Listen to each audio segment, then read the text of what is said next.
talking with a friend today over the internet about eating pork and not eating pork. And I feel like people get very upset with me about it. I don't, Christian beliefs wise, I don't believe that we should eat pork. The Muslims don't do it. The Jews don't do it. I don't think we should do it either. And the argument that everyone always has is that Jesus made it okay to eat all foods. And I've kind of come to this place now where I'm like, why would he do that? Of rankings of things that are important to be dealt with, was it really important to be like, you know what? You know those pigs that we told you not to eat? Well, we're going to let you eat them now. And I just think that it doesn't make sense that that would have been done. And so I just talked to people about it. I think people, it's hard to read through text, but I think people get upset with me. They question my salvation. And it doesn't bother me because I've been eating like this for a long time. Well over 10 years I've not eaten pork or shellfish. It gets hard at times. Not really hard, but I just went to Gulf Shores, which I want to talk about. I had a great time.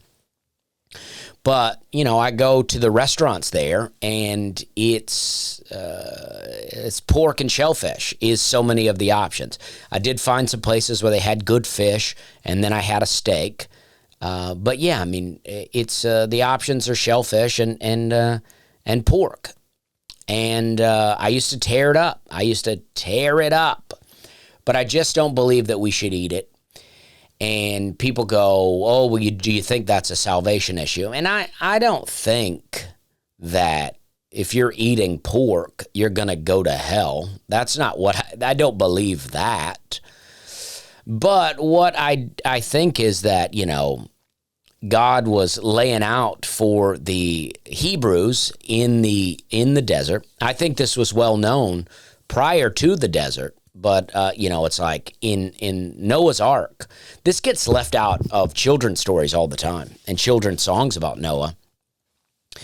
That in Noah's Ark, it says, everybody just says 2 by 2. He took pairs of animals by twos. But, it says that Noah took by 7s of clean animals and by 2s of unclean animals.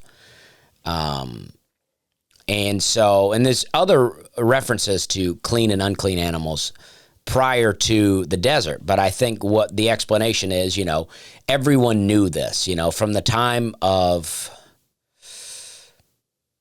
from the time of whatever. I guess from the time of Noah, because people weren't really eating meat prior to Noah. So maybe Noah was the beginning. And, all the way up to Abraham and Isaac and Jacob, they all knew what was clean and what was unclean. But then when they went into Egypt and spent 500 years in slavery, or however long it was, I don't know how long, but over that time, they kind of adopted a lot of the practices of the Egyptian people. So when they got out of there, God needed to re-give the laws to them that they had forgotten, the ones that had been passed down since Adam, since Noah, they had forgotten them. So God was re-giving it to them. And so he was telling them, he was saying, hey, I've created all the animals. I know which animals are good for you to eat and which animals are bad for you to eat. And when you really look at it, I saw a guy, I got to find the video. I don't know if I'd even be allowed to share it, but I found a video of a guy. It was a very old guy. It was an old video, and he was breaking it down, toxicity levels, and he found that animals that were deemed unclean in the Bible had the highest level of toxicity, meaning they were the worst for your body. Now, there's some argument I always see amongst health food people about oysters doing, something for your body that's good. Maybe it's protein or whatever. But for the most part, on diet plans, you never see any of that stuff. You might hear people say the carnivore diet, eat more fish, eat more beef, eat more chicken. But you never hear anybody go, what you need to do is eat more pork. You need to get more pork in your diet. And I don't even just mean bacon.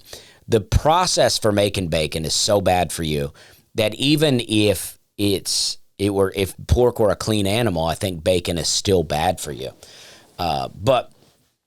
So these unclean animals are bad for our bodies. Now, again, of course, we've invented so many bad things that I eat. I mean, I went on a streak recently of eating Butterfingers. I was almost secretly eating Butterfingers on the road. Everywhere I would go, I would get a Butterfinger. I love Butterfingers. The Green Room at Zany's, the comedy club here in Nashville, they have snacks for us. There's always candy bars in there. And I do pretty good. They'll have little Reese cups, little minis, and I'll eat one or two, but I don't do too bad. But they got Butterfingers in there, the small, bite-sized Butterfinger, not bite-sized, but fun size. And I just kept eating them. I just kept eating the Butterfingers, and it spilled over into daily life for me. I would be on the road, and I would stop at the gas station, and I would buy a Butterfinger. And then I reached a place where I started to feel really bad. My digestion took a turn.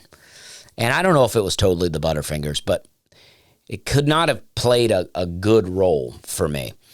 And I think if Butterfingers would have been around during the time of God giving the food laws, I think he would have listed the Butterfingers as unclean. That's just a suspicion that I have, but I do think they would have made the unclean list. So I'm not trying to claim that I have perfect eating. I'm a mess with eating so often. But I did away with eating pork and shellfish in about 2013, I would say. It took me a minute after I quit drinking to catch on to that. But I started doing it, and I've never looked back.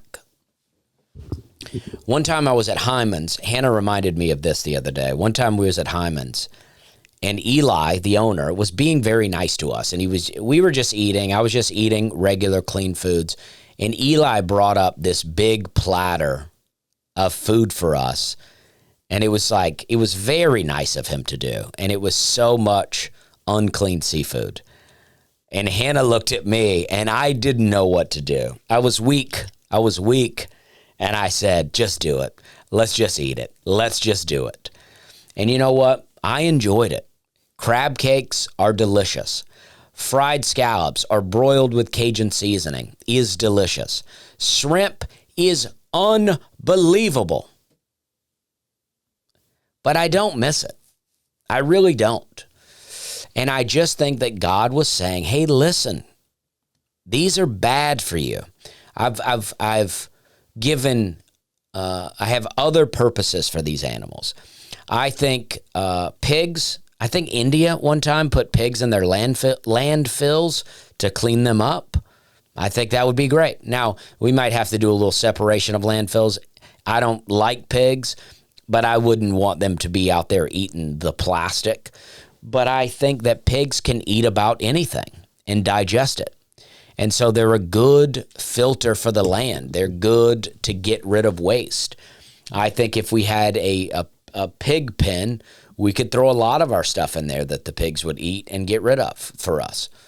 I don't know, but I think they have a purpose. And I especially think that with oysters, shrimp, scallops, lobster, crabs, all of that stuff, they're catfish is even on the list. And they're filters for the oceans. And I think of how much of that food is available for us to eat and how dirty so often our waters are. And I thought if we didn't fish any of that, if as a world we decided that we weren't going to eat any of those things, how clean might the oceans be? How clean might the lakes be? I don't know, but I think about it.